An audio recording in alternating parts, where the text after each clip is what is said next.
Hello NEET aspirants, लगा दो दम और क्रैक कर लो नीट। 720 में 720 की बात करते हैं और आए हैं अब हम लेकर के एक नई चैप्टर की स्ट्रेटजी आपके लिए, उस चैप्टर को ग्रिप करने के लिए। और चैप्टर का क्या नाम है? ये चैप्टर 19 है, क्लास 11 का, excretory products and there elimination. देखो हमेशा याद रखो, ये मत बोलना कि नाइट्रोजनस वेस्ट के एलिमिनेशन को एक्सक्रीशन कहते हैं, बल्कि आपको क्या कहना है? मेटाबॉलिक वेस्ट के एलिमिनेशन को एक्सक्रीशन कहते हैं। ठीक है, आते हैं इस चैप्टर के इंपॉर्टेंट पॉइंट्स पर।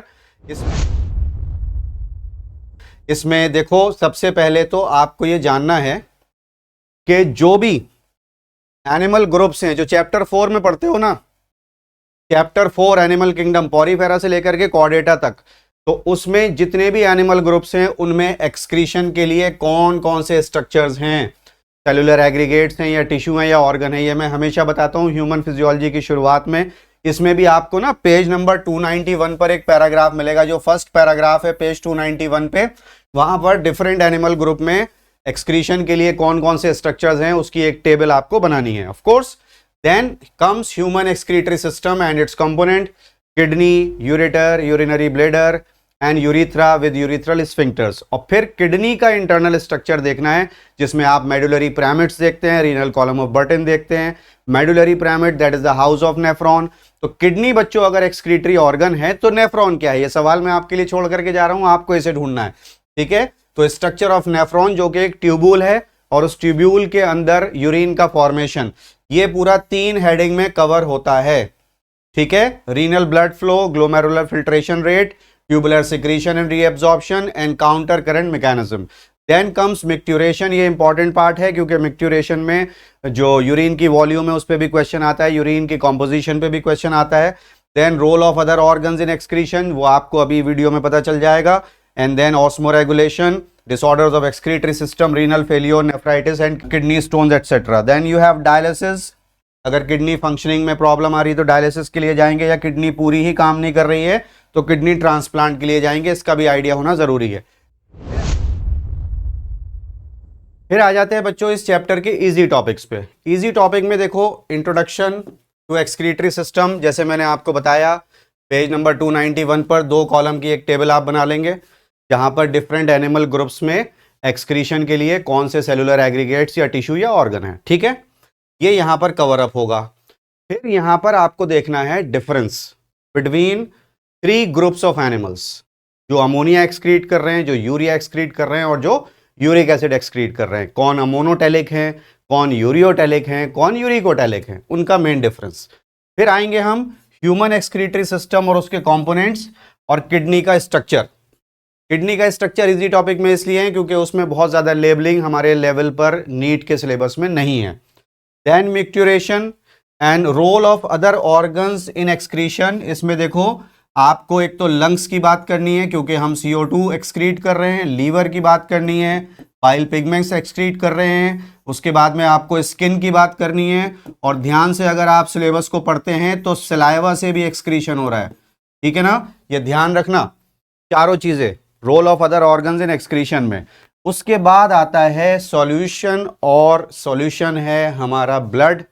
यस और नो? ब्लड के अंदर सॉल्यूट और सॉल्वेंट के कंसंट्रेशन को मेंटेन करना, that comes under osmoregulation, regulation of solute content followed by solvent content. तो ये आपको ध्यान रखना है कि ऑस्मोरेगुलेशन का आइडिया जब तक नहीं होगा, इससे रिलेटेड है ऑस्मोलैरिटी। देखो बच्चों, ये कोई नई चीज नहीं है, आप मोलैरिटी जानते हैं केमिस्ट्री में। मोलैरिटी का मतलब है number of moles of solute पर लीटर ऑफ सॉल्यूशन। तो उसमें अगर आप लिविंग सिस्टम में बात करते हैं मोलैरिटी की, तो बन जाती है ऑस्मोलैरिटी। और इसकी यूनिट भी याद रखना, यूनिट क्या है बच्चों इसकी? मिली ऑस्मोल पर लीटर और मॉस्म पर लीटर। ठीक है ना, मिली ऑस्मोल पर लीटर और मॉस्म पर litre. So this is very very important, the unit of molarity, so this you have to learn, all right।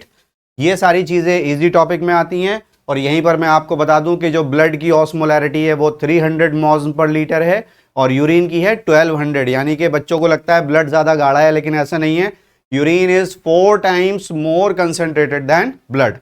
Moving on to the difficult topics of this chapter, structure and function of nephron. देखो बात समझ लो, nephron एक ट्यूबूल है और उसकी wall में different tissue हैं, क्योंकि किडनी के अंदर कोई सीव लगी हुई नहीं है, चलनी लगी हुई नहीं है कि ब्लड जो है वो छन जाएगा। तो ब्लड के जो भी वेस्ट पार्टिकल्स हैं वो मेम्ब्रेन को क्रॉस करके जाएंगे, that act as a sieve like separation. और नेफ्रॉन के अंदर जो मेन पार्ट है दैट इज फिल्ट्रेट, इस फिल्ट्रेट के साथ जाकर के जुड़ जाएंगे। यही आता है मैकेनिज्म ऑफ यूरिन फॉर्मेशन में। देखो सबसे पहले ग्लोमेरुलस पर जो फिल्ट्रेशन हो रहा है, ग्लोमेरुलस में बाउमेंस कैप्सूल की wall, single cell epithelium plus the capillary endothelium, they act as sieve like separation between blood and the filtrate which is present inside the tubule that is nephron। ठीक, तो वो यहां से आपको cover करना है। फिर आते हैं सबसे इंपॉर्टेंट पार्ट पर, जो भी चीजें ब्लड में वेस्ट हैं वो नेफ्रॉन में फिल्ट्रेट के साथ जुड़ जाएंगी, दैट इज ट्यूबुलर सिक्रीशन। और जो भी काम की चीजें हैं, सेव चीजें हैं जो सेव करनी है, वो अगर फिल्ट्रेट में चली गई तो उनको वापस ब्लड में बुलाया जाएगा, दैट इज रीएब्जॉर्प्शन।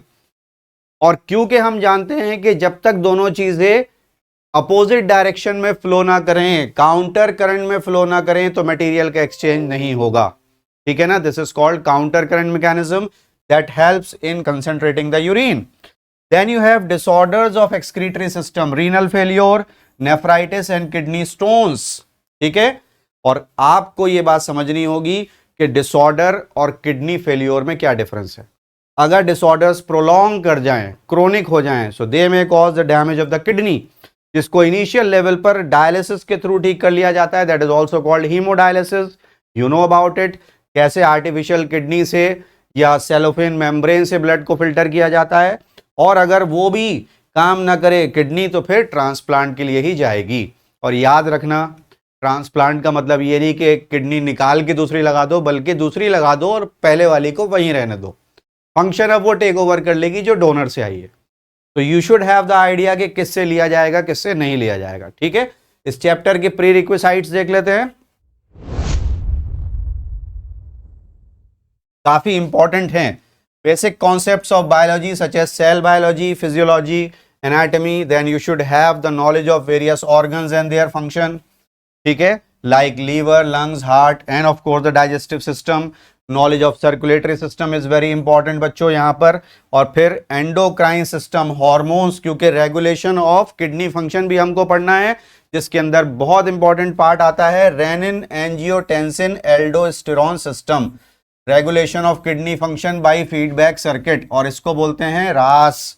ठीक है, then you should have the knowledge of chemistry, क्योंकि केमिकल रिएक्शंस के बगैर तो हमको समझ में ही नहीं आता कि जो भी चीजें आयनिक फॉर्म में मूव कर रही हैं वो कैसे मूव कर रही हैं between blood and the filtrate.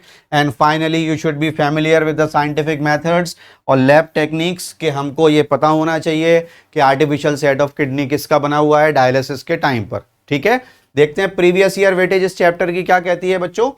यहां नीट 23 में 3 क्वेश्चंस आए हैं, राइट, और उसके बाद में 22 और 20 इसमें 1 क्वेश्चन आया, 21 में कोई क्वेश्चन नहीं आया, और 2020 में 2019 में 4 क्वेश्चंस आए।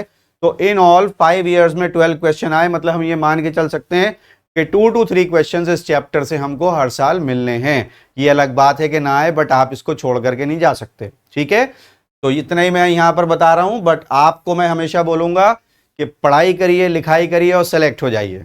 Thank you so much.